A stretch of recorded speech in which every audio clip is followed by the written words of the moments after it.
ukamga telefon qilyapman-da. Alo, qayerdasan desam, bugun ko'rishamizmi desam, aka bugun 25-may bitiraman deydi. Xo'p, nima qilay desam, aka bilmaysizmi bu qanaqa kun? Men maktab bitirganman-ku, deb, bu o'tadi ketadigan narsa. Borasan, qizlar yig'laydi.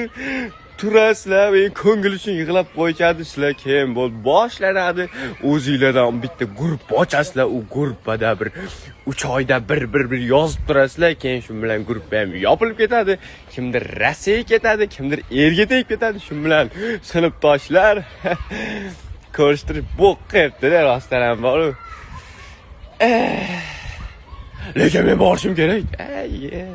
Bo'lmaydi baribir. Hech narsa bo'lmaydi. O'ylagan narsa hech qaysi bo'lmaydi baribir.